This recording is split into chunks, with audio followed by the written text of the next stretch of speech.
பல்லிகினி ரமலான், ரமலானை நான் அடைவதற்கு தௌஃபீக் செய் என்ற பிரார்த்தனையை கற்றுத்தந்தார்கள். நபித்தோழர்களான சஹாபிகள் காத்தமுன் நபியின் ஸல்லல்லாஹு அலைஹி வஸல்லத்தின் நிழலிலேயே வாழ்ந்தவர்கள்.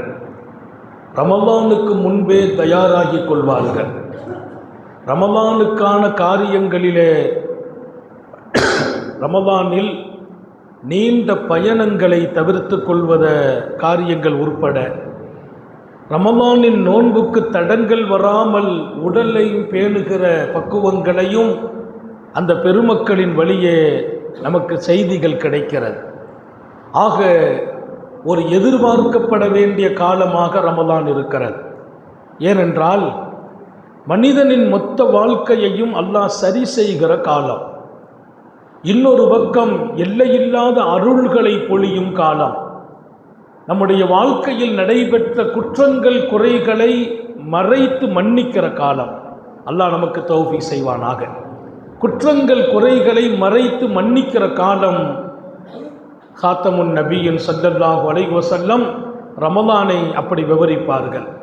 சங்கை மிக்கவர்களே, அல்லாஹ் சொன்னான், அந்த மாதத்தில் யார் உங்களுக்கு கிடைக்க பெறுகிறீர்களோ ஒமன் ஷஹித மின்குமு ஷஹர் ஃபல்யஸும்ஹு, அவர்கள் கட்டாயம் நோன்பு நோற்று விடட்டும் என்கிறான்.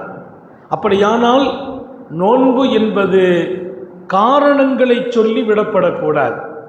ஏதாவது ஒரு காரணம் வாழ்க்கையில் வரும். சில சின்ன நோய்கள் வரலாம், நோன்புக்கான சில தடங்கள் வரலாம். அதையெல்லாம் தாண்டி அந்த காலம் கிடைத்தால் ஃபல்யஸும்ஹு, எல்லோரும் நோன்பு வைக்க வேண்டும் என்று அல்லாஹ் ஒரு சட்டத்தை கொஞ்சம் பலமாகவே சொன்னான். நபிகள் நாயகம் ஸல்லல்லாஹு அலைஹி வஸல்லத்தின் தோழர்கள் அந்த காலம் சிறு குழந்தைகளையும் நுஸவ்விமுஹு, நோன்பு வைக்க பழக்கப்படுத்தினோம்.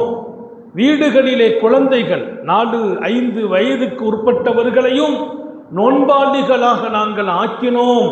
ஏனென்றால் பக்குவப்படுத்த வேண்டிய காலம், ரமலானை வீணாக்கிவிடக்கூடாது என்பதிலே அந்த கவனம் பெருமக்களுக்கு இருந்தது. இங்கே நான் எல்லோருக்குமாக ஞாபகப்படுத்துவேன். முதல் விஷயம், நோன்பு வைக்கிறோம். நோன்பு வைக்கணுங்கிற உறுதி, அதோடு சஹர் வைக்க வேண்டும் என்றார்கள் ஸல்லல்லாஹு அலைஹி வஸல்லம். ராத்திரி 12 மணிக்கு வர்றோம், 1 மணிக்கு வர்றோம், ஏதாவது அப்பமே சாப்பிட்டுட்டு படுத்துருவோம், அப்படி செய்யாதீர்கள், சஹர் வையுங்கள். ஏன் நாயகமே? சஹர் உணவு பரக்கத்து என்றார்கள். இன்ன பிஸ்ஸுஹூரி பரக்கா, சஹர் பரக்கத். அந்த உணவு உங்கள் உடலுக்கு ஆரோக்கியம்.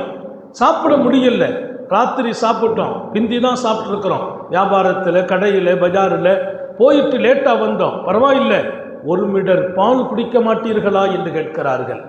1 மிடர் தண்ணீர் குடிக்க மாட்டீர்களா? கொஞ்சம் தண்ணீராவது குடியுங்கள். சஹருக்கு எழுந்திரித்து அந்த பானமும் பரக்கத்.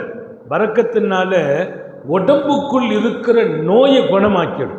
அல்லாஹ் தௌஃபீக் செய்வானாக. சஹரு உணவு கூட எனக்கு ஆரோக்கியம், அது ஒரு பரக்கத்.